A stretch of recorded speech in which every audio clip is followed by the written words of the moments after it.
इस वीडियो में हम देखेंगे कि कैसे बाबर ने इतने मंदिर तोड़े और फिर राजपूतों से उनका अभिमान छीन लिया, और आखिर कौन था वो जिसने राणा सांगा के खेमे में ऐसा विश्वासघात किया कि जीती हुई बाजी उनके हाथों से फिसल गई। लिमिटेशंस के कारण हम राणा सांगा को एक आंख और एक हाथ के बिना नहीं दिखा सके, लेकिन उनके पराक्रम को पूरे सम्मान के साथ प्रस्तुत किया है।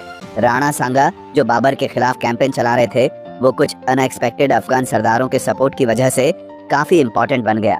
लोधी वंश के गिरने के बाद अफगान सरदारों को डर था कि उनकी पावर हाथ से निकल जाएगी, इसलिए वो सब राणा सांगा की साइड आ गए। बाबर का प्लान अलग ही लेवल का था। वो इंडिया में परमानेंट एम्पायर सेटअप करने का इरादा लेकर आया था।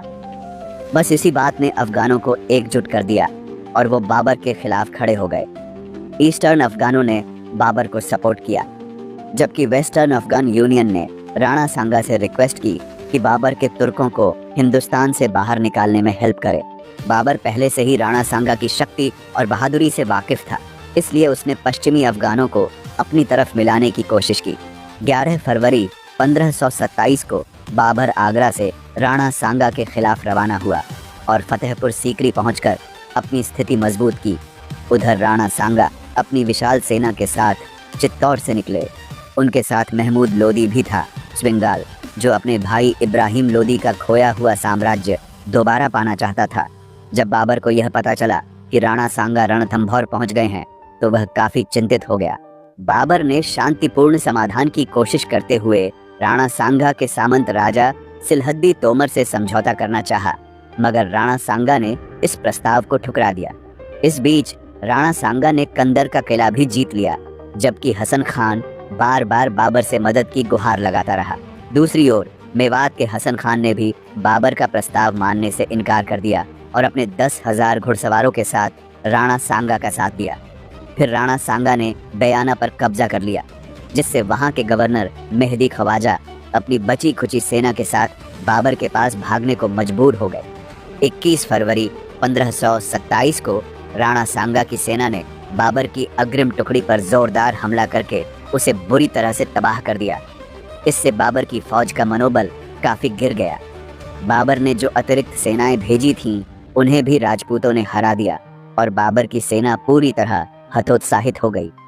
राजपूतों की वीरता और साहस का कोई मुकाबला नहीं था। जब अब्दुल अजीज ने बाबर की अग्रिम सेना का नेतृत्व करते हुए अपनी टुकड़ियों को 7-8 मील आगे बढ़ाया, तब राजपूतों ने अचानक हमला बोल दिया। इस हमले में बाबर की सेना को भारी नुकसान हुआ। कई सैनिक मारे गए या कैद कर लिए गए। अब्दुल अजीज का झंडा तक छीन लिया गया। मोहिब अली जब मदद के लिए अपनी टुकड़ी लेकर पहुंचा, तो उन्होंने देखा कि बाबर की सेना में अफरातफरी मची हुई है। कई अधिकारी मारे जा चुके हैं और हालात संभालना नामुमकिन हो गया है। उनकी टुकड़ी ने स्थिति सुधारने की बहुत कोशिश की, लेकिन वह भी नाकाम रही। मोहिब अली खुद घोड़े से गिर पड़े। राजपूतों ने बाबर की फौज को करीब 2 मील तक खदेड़ दिया, जिससे नुकसान और भी बढ़ गया। इसी समय हसन खान मेवाती और राणा सांगा के गठबंधन को कमजोर करने के इरादे से बाबर ने मेवाड़ पर हमला करने का हुक्म दिया। वहां की जमीन उजाड़ने, लूटपाट करने और लोगों को बंदी बनाने की योजना बनाई गई, पर यह स्ट्रैटेजी भी कोई बड़ा फायदा नहीं पहुंचा सकी। राजपूतों की लगातार हो रही जीत बाबर की फौज के मनोबल को तोड़ती चली गई। इस हालात से निपटने के लिए बाबर ने दोबारा शांति वार्ता का सहारा लिया और इस दौरान अपने शिविर को मजबूत करने लगा। उसने तोपखानों के लिए खाइयां खुदवाईं, तोपों को जंजीरों से बांध दिया, खुले इलाकों को डिफेंसिव स्पीक से घेर दिया। काबुल से 500 वॉलंटियर्स और मोहम्मद शरीफ नाम के एक ज्योतिषी बाबर के पास पहुंचे, लेकिन ज्योतिषी ने ऐसी भविष्यवाणी की कि सेना की हार तय है। इस भविष्यवाणी ने बाबर की फौज का हौसला और गिरा दिया। बाबर ने फिर से शांति प्रस्ताव भेजा। राणा सांगा के सलाहकारों ने सिलहद्दी तोमर पर भरोसा नहीं किया और बाबर का प्रस्ताव अस्वीकार करने की सलाह दी। इससे शांति वार्ता खत्म हो गई। इसी फैसले ने राणा सांगा की सेना में विश्वासघात के बीज बो दिए। सिलहद्दी तोमर ने इस अस्वीकृति को निजी अपमान की तरह लिया और मन ही मन राणा सांगा के विजयी अभियान में अड़ंगा लगाने का फैसला कर लिया।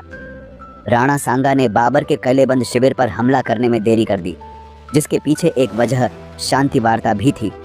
यह देरी उनके लिए भारी रणनीतिक भूल साबित हुई।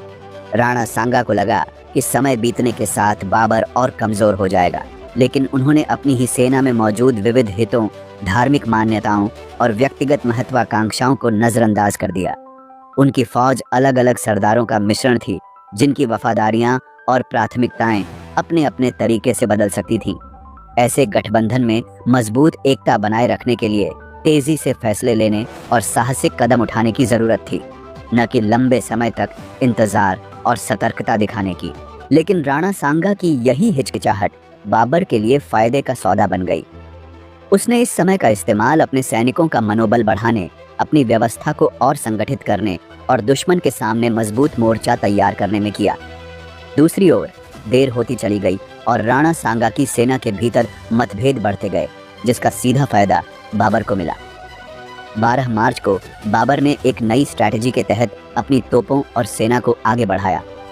राजपूतों ने जैसे ही धावा बोला, बाबर खुद घोड़े पर सवार होकर अपनी सेना के बीच जा पहुंचा, सबको प्रेरित किया और भरोसा दिलाया कि वे युद्ध के लिए तैयार हैं।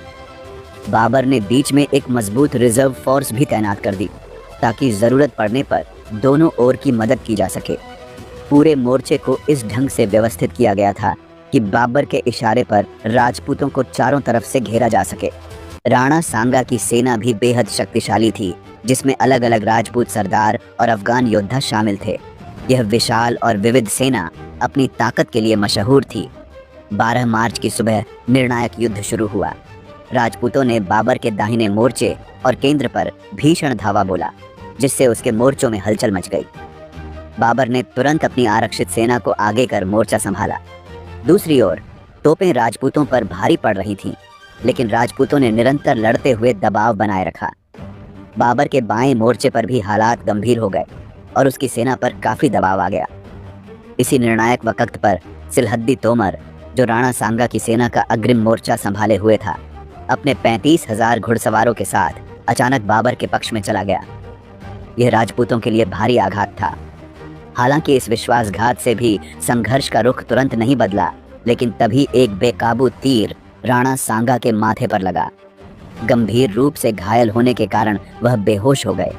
उनके कमांडरों ने उनकी सुरक्षा के लिए उन्हें युद्ध भूमि से हटाकर मेवाड़ भेज दिया। सिलहद्दी तोमर के विश्वासघात और राणा सांगा की अनुपस्थिति ने राजपूतों के मनोबल को गहरी चोट पहुंचाई।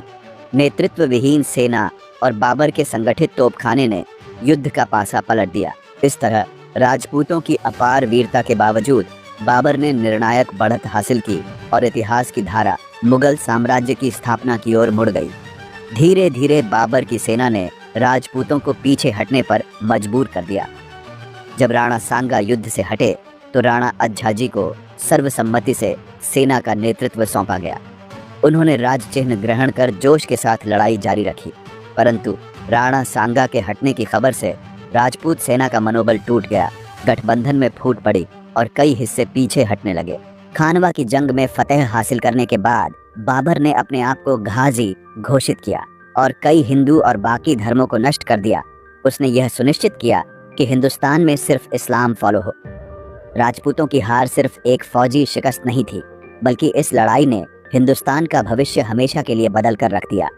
बाबर जानता था कि राणा सांगा जैसा योद्धा फिर से टकरा गया तो उसकी फौज के लिए हालात मुश्किल हो जाएंगे। ऊपर से गर्मियों का मौसम भी करीब था, जो फौजी अभियानों के लिए बहुत मुश्किल माना जाता था। इन सब बातों को देखते हुए बाबर ने राणा सांगा पर दोबारा हमला करने की योजना टाल दी। इस वीडियो को देखने के लिए धन्यवाद। मिलते हैं अगली बार। प्लीज लाइक करें, शेयर करें और सब्सक्राइब करें। जय हिंद, जय भारत।